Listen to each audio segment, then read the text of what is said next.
It is easy to imagine perhaps this storyline, something considered perhaps trite and, self-righteous American quasi-claptrap about, the state of the nation and civility and the internal conflicts within the political machine, and it's just all so like, enough of this flag waving, all the American institutions. And it's just like, to a non-American, this stuff is just like alien and kind of pompous, frankly.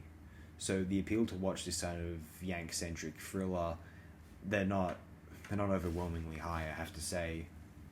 Although what 7 Days in May does offer is John Frankenheimer's first film after the smash success that was The Manchurian Candidate, and we witness how John Frankenheimer elevates such kind of standard, typical, penned by Rod Serling, which doesn't say it's, as we know from Rod Serling's material, isn't to say it's very, very good, just as the written word, Rod Serling's not that great, frankly, it's just in the execution which tricked people. And more so, again, here. John Frankenheimer's elevation of this material is so stupendous and superlative. This is Film Direction 101, and I don't think it's something the average viewer would notice if they were just watching the film. Maybe now they would think, oh, this black and white film from the 1950s. Everyone thinks every black and white film's from the 1950s, basically. Oh, is this from 64, obviously? Oh, this film has really innovative visual direction. Oh, this is like a lost classic. I'm going to start preaching about it on my social media, whatever. And people are going to think this of me and that of me. No. This is how, from a compositional point of view, this is Film Direction 101. Frankenheimer was a phenomenal genius at this craft. The problem with Frankenheimer was he was kind of a cynic. Like, he saw Hitchcock as a tradesperson rather than an artist. He said, oh, he's someone who's reading stuff into Hitchcock is pointless. It's not about whether Hitchcock consciously meant this or that with Vertigo. It's about what it implies about his pathos and psyche in general.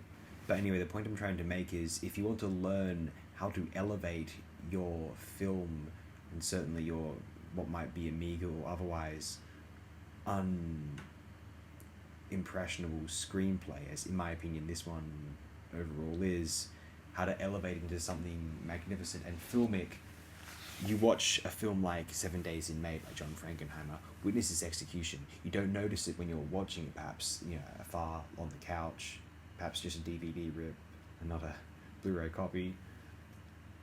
When you're watching it sped up here and every shot's kind of flashing at you and you're taking it all in as a sequence of panels, images, now you're understanding, oh, this is a very well directed film, and this is how material transcends into something extraordinary, special, filmic. You could watch John Huston's The Maltese Falcon, you could watch William Cameron Menzies' The Whip Hand, or The Maze for that matter, or we could go with, here's the thing, John Huston's Maltese Falcon, thriller going from place to place, room to room, building to building.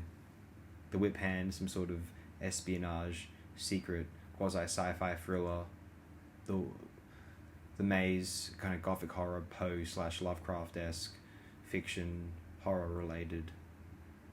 7 Days in May, unlike those three, doesn't lend itself to something filmic or even remotely imaginative. It's just kind of dry, the stuff of some stuffy TV drama. But John Frankenheimer came from television, and he knew how to elevate dry, dramatic, bland television fare as it was to be read or directed by an otherwise standard or substandard director into something which really demonstrated why the medium was special, unique, and superior. And so that's 7 Days in May. Film Direction 101. Here we go. Thanks again, everyone. Appreciate it very immensely. Thank you.